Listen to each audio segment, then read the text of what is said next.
Chapter 2. Life at University. When we got to the university, Coach Bryant came to talk to us.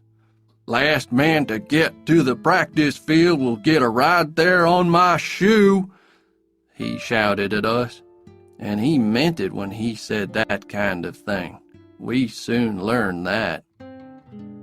The building that I went to live in was nice on the outside, but not on the inside. Most of the doors and windows were broken, and the floor was dirty.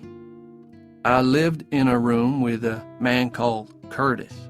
He crashed into the room with a wild look in his eyes. He wasn't very tall, but he was very strong. "Where are you from?" he asked. "Mobile," I told him. "That's a stupid town," he said. And that was all of our conversation for several days. On the practice field, things didn't start very well. I got the ball, but I ran the wrong way with it, and everybody got angry and started shouting at me. But Coach Bryant called me across. "Just get in the line and start catching the ball," he told me. And then I told him something that he didn't want to hear. "They never taught me to catch a ball at high school," I said. "It was difficult enough for me just to remember where our goal line was." I don't think he was very pleased. But he started to teach me to catch. I wanted my mom, and I wanted to go home. I didn't like that place, and Curtis was always angry, and I couldn't understand him. He had a car, and sometimes he gave me a ride to the practice field. But one day, when he had to change a wheel on the car, I helped him.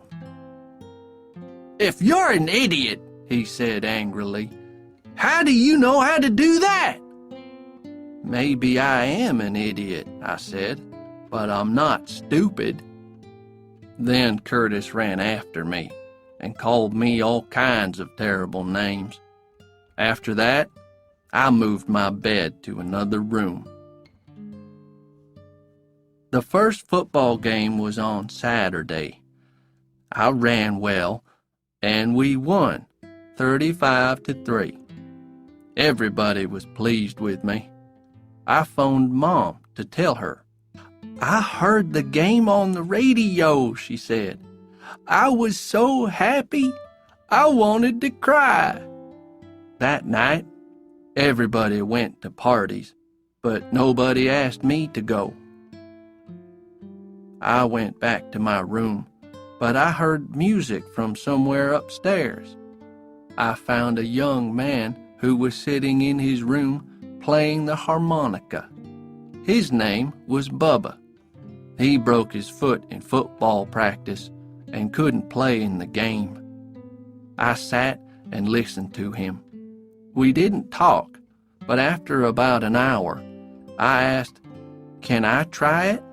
And he said, "Okay," and gave me the harmonica. I began to play. After several minutes, Bubba was getting really excited and saying, "Good, good, good." Then he asked, "Where did you learn to play like that?"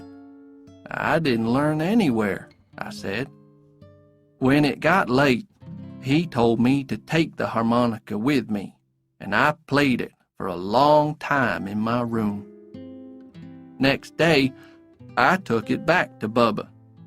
"Keep it," he said. "I've got another one."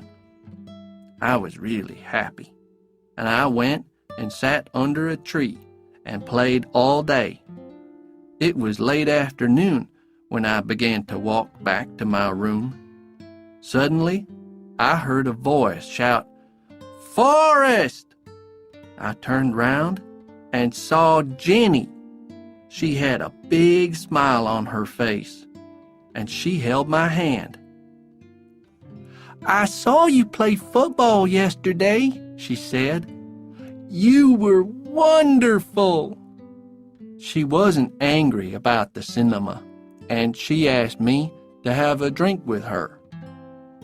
I'm taking lessons in music, and I want to be a singer, she told me. I play in a little group. We're playing at the Student Center tomorrow night. Why don't you come and listen? Okay, I said.